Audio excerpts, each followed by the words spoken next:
Welcome back. Markets are close to that 13,000 level on the Nifty. Just some minor profit booking is visible. There is a bit of a correction seen in financials like HDFC Bank, Kotak Mahindra Bank, ICICI Bank. Even technology is on the back foot today. So Infosys is under a bit of selling pressure. But let's find out how you should approach your investment portfolio. Prateek Aggarwal, the business head and CIO of ASK Investment Managers, now joins in. Prateek, morning, and thanks so much for joining in. How comfortable are you? It's been a record run for our markets, very fast, very furious, 13,000 now as we speak. Are you cautious at these levels? And what would you do with incremental money now? Yeah, sure. So we would be cautious at these levels. Most of these spaces which can deliver compounded growth securely over long periods of time are trading at over one standard deviation over long period average. They could sustain there given the fact that liquidity is good and interest rates are low. And that is what our thought is at this point in time. We should expect the markets to consolidate at these levels for some time.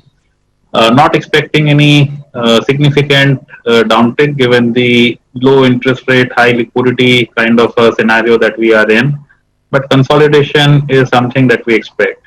Now, for the markets to move up, I think we would need to be surprised on the positive side, and that surprise could come from Q3 earnings is, what I expect to see. It could be a tad stronger than what people are penciling in just now. So, till then, expect the markets to consolidate a bit. Is the sense that we have. You said that most of the stocks which could offer a strong compounded growth from here on are already trading at high valuations, so they're very expensive. So for fresh incremental money, where would you deploy it? So we seek to deliver preservation and growth to our investors, and we don't take our eyes off the high quality, high growth space. If I give you the other thought, which is slightly more medium term to longer term, in a high liquidity, low interest rate scenario, the increase in net present value of future cash flows happen more for these kind of businesses which are asset light. Just think of it this way: asset heavy businesses are easier to replicate in periods when liquidity is high and interest rates are low. And actually, so if you are looking at, let's say, a power company or a steel company, one of those asset heavy businesses, to replicate it in the past, if you took, let's say, a 4,000 to a 5,000 crore for a million ton of steel plant, that had an interest component in it. Now, would that interest component now not reduce?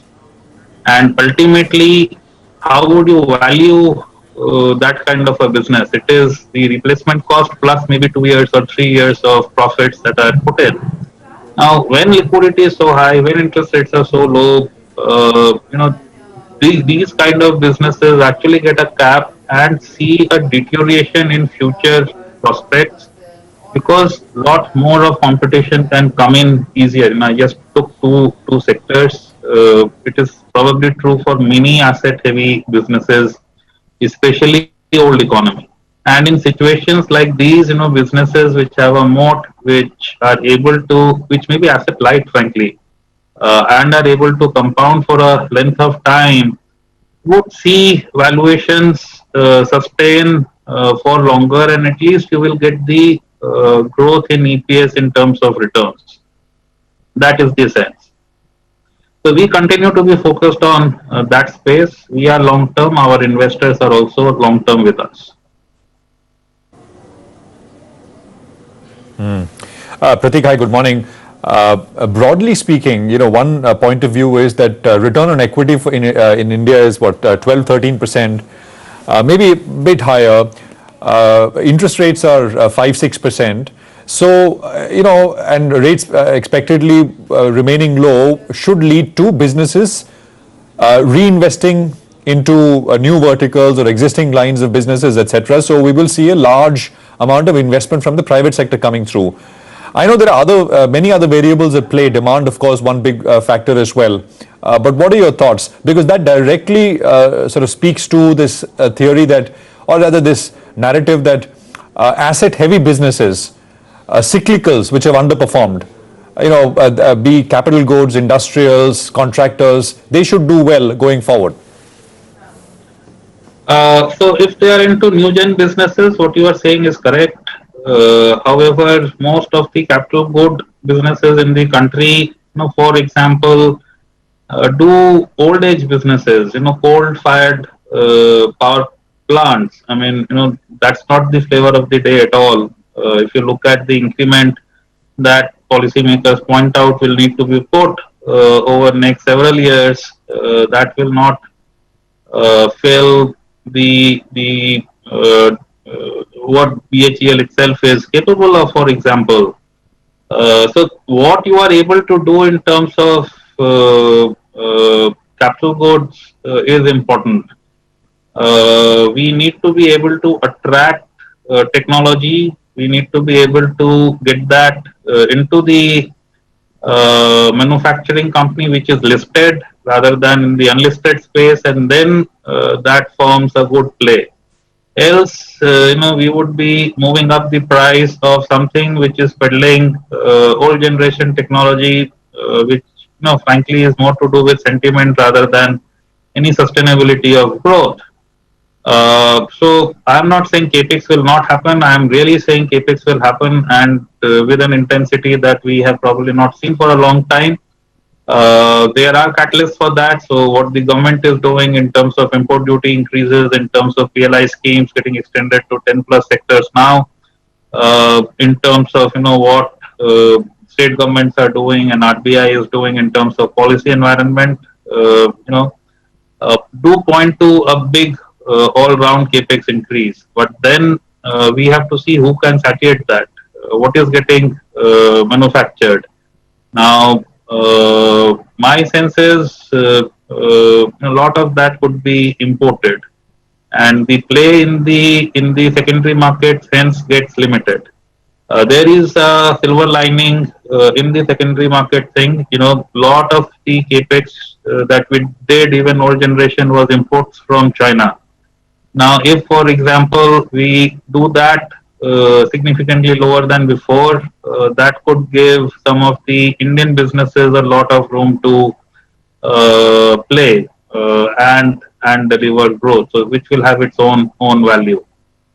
But I would say most of these spaces are, a trade, buy at a particular level and get out at a particular level. Because my sense is most of the businesses are not putting in the cutting edge technology into the listed space. I would love to be wrong here, but that's clearly the sense that I have. Okay, let me throw the field open to you, Prateek. Name 3-4 businesses which you really like, which you still have, which you feel still have a lot of valuation comfort. Market cap agnostic, and doesn't have to be sectors we discussed already, but leave us with some ideas. Yeah, sure. So two spaces where I am, let's say, more positive is chemicals. When I say chemicals, it includes specialty chemicals, API, pharmaceuticals. That's a space where, as a country, we have a lot of competitive advantages. China plus one buying strategy of offshore buyers definitely helps. If you look around the world, apart from China, probably India alone has the ecosystem to make these businesses grow. Practically everything there is talking of doubling capacities over the next 3-year kind of a period.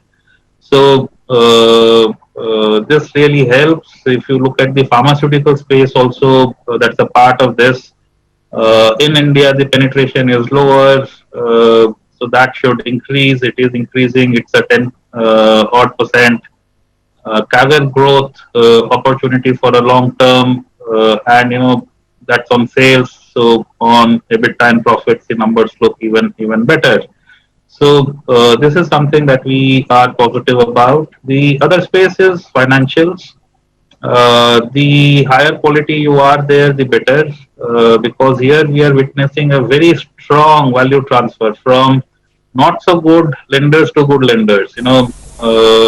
This is a crazy place. It happens if you are good, you will survive. If you're bad, you will not over a period of time. And the good part of business of a bad lender would go to the others. So you just need to be good, and things will happen.